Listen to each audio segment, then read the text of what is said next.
there is a state taught behind locked doors. The body becomes stone. Awareness walks. Old schools called it soul flight. Modern labs call it a self-location shift. Both are masks for the same engine. Tonight we open the Black Book. Not to worship, to understand. Myth for voltage, mechanism for proof, method for control.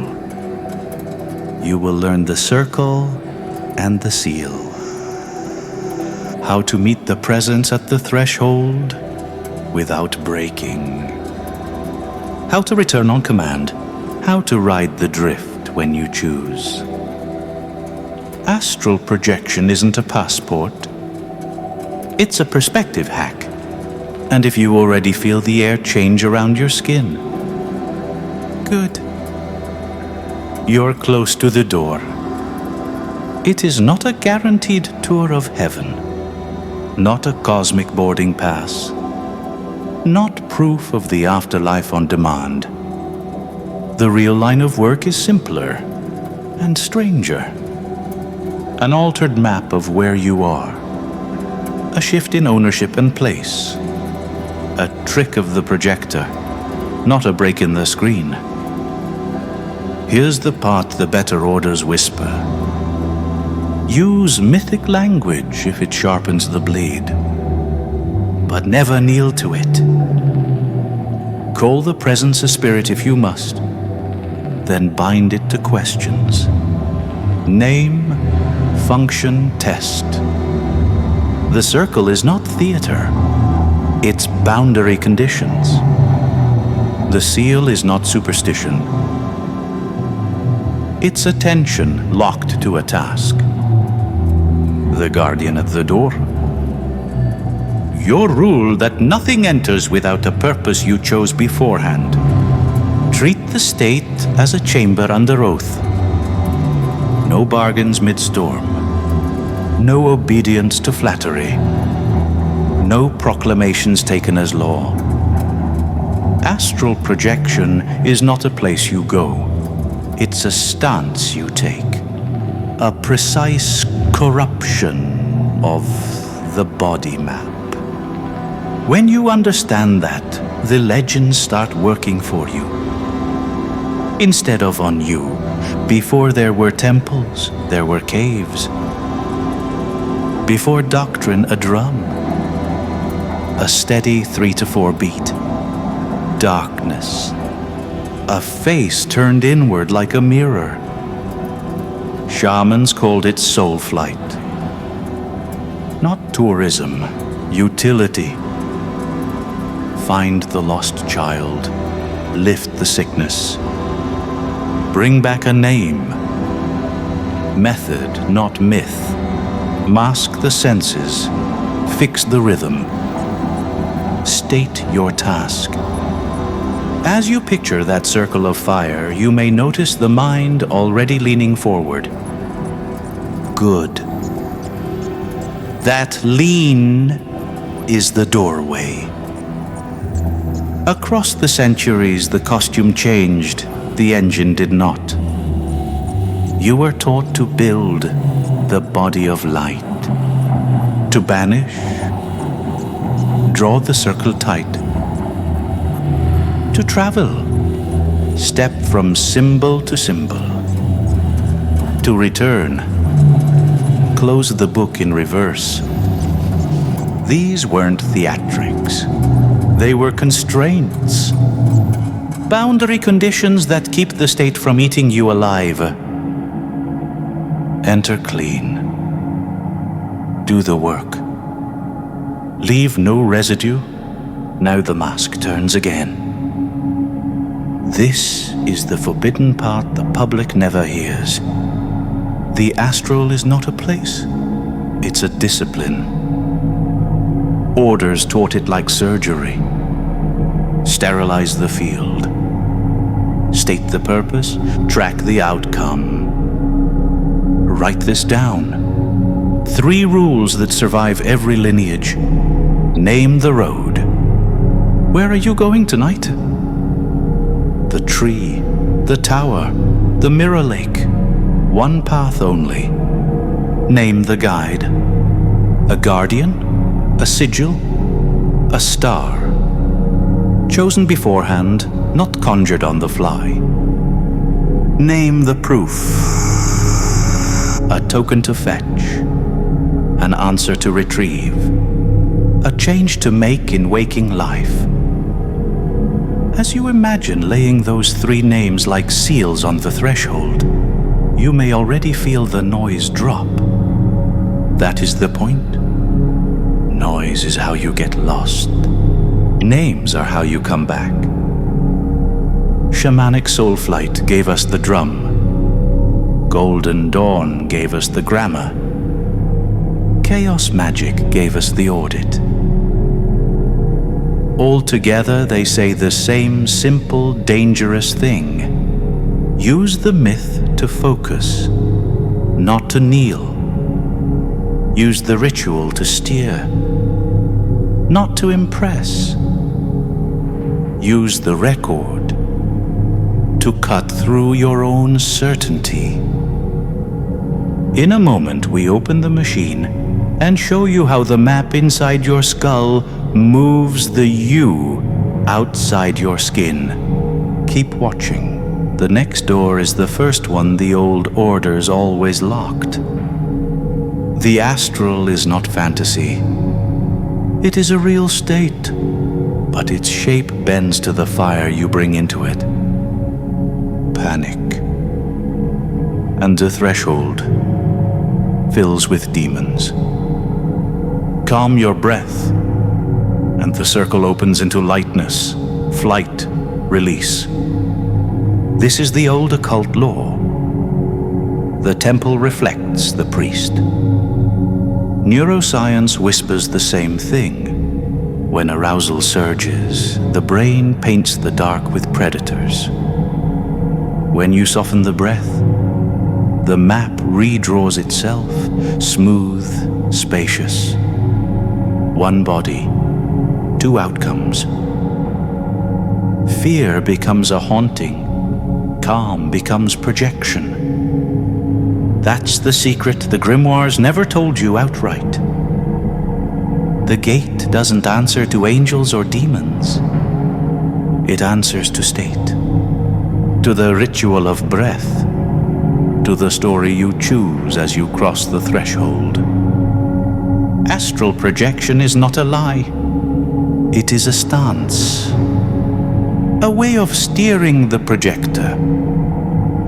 Once you know this, you are no longer a prisoner of paralysis. You are the navigator.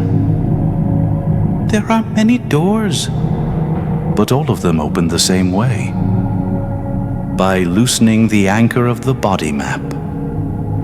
Here's the manual the grimoires hinted at, and the nervous system confirms. Stage 1, the circle of stillness. Lie flat. Arms at the sides. Eyes closed but not heavy. Breathe until the body is stone, not relaxation. Ritual death. When the muscles forget to twitch, the anchor begins to slip. Try this during a long nap. Around 60 to 90 minutes is ideal. Not right at bedtime. Tired but not exhausted is the sweet spot.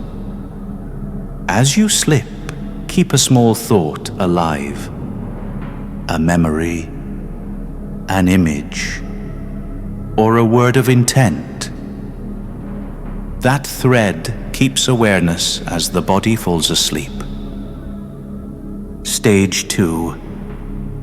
The rope. See it above you. A cord, a ladder, a serpent. Choose your symbol. Feel your phantom hands pulling. Again. Again. The flesh will not move, but the body map strains. With each pull, the double rises. Occultists call it exteriorization. Neuroscience calls it motor imagery. Both point to the same thing. The self is already halfway out. Choose a simple reality check. Look at your hands. In this threshold state, that single act snaps awareness into place. Stage 3, the vibrations. Buzzing in the skull, humming in the chest, a sound like a swarm in your blood. Do not resist it. That is the threshold tearing. The ancients called it the cosmic hum. Moderns call it REM atonia. 2 names. 1 gate. Stage 4. The Guardians. At the threshold, the figures appear. The hag, the demon, the ancestor. Every culture gives them masks. But their root is the same.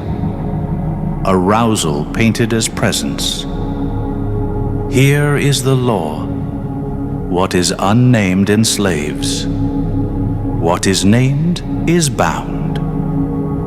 Speak, even in whisper. You are fear. You are shadow. You are mine to question. The figure breaks. The path clears. Stage 5, the flight. Now the chamber opens. Some rise above the bed. Some walk into impossible rooms. Some soar into dreamscapes stitched from memory and myth. This is where ritual decides the map. Carry a question, and the dream answers in symbol. Carry only fear, and the night answers in torment. Make sure your position allows easy breathing. If you usually sleep face down, adjust so your airway is free. Comfort prevents panic and keeps you steady. You may feel a sudden snap or bang as you return. It is common. Breathe once and re-anchor. Stage 6. The return. The most important of all. Without return, the right collapses into confusion. So breathe deep. Move one toe, anchor it, then the ankle, then the hand. Piece by piece, the body map reassembles. When the flesh is yours again, close the seal. The circle is closed. This is not superstition. It is protocol. Shamans in forests, magicians in chambers, volunteers in labs, all trace the same pattern. Paralysis, buzz, drift, guardians, flight, return. You can call it astral projection. You can call it body schema drift. But the experience is real. And with these rites, you are no longer a prisoner of it. You are the navigator.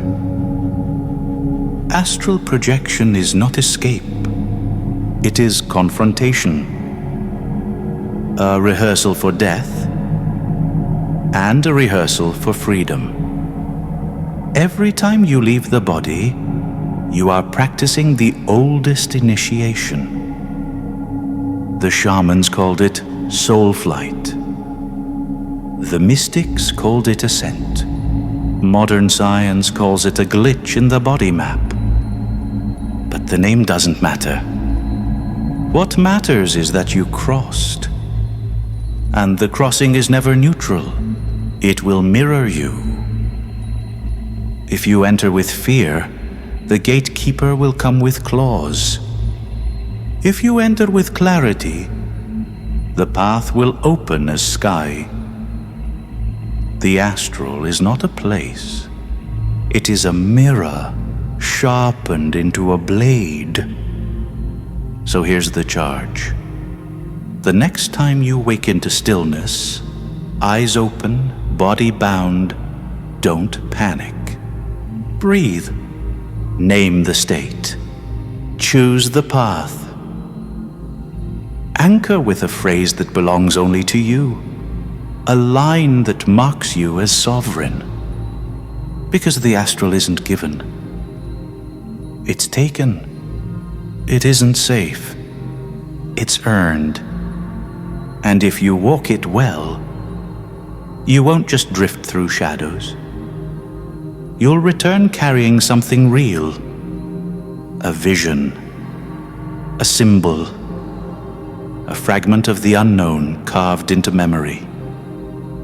So tell me, what would you carry back from the other side? Leave your answer in the comments. Subscribe if you want more maps of the hidden rooms. Because this chamber isn't closing. We're only getting started. If this video shifted something in your mind, you're ready for the next level. Download my free ritual guide in the description. No catch, just pure psychological alchemy you can use tonight. If you want to go deeper, hit the initiation playlist. It's your step-by-step journey into breaking unconscious patterns and mastering your own mind.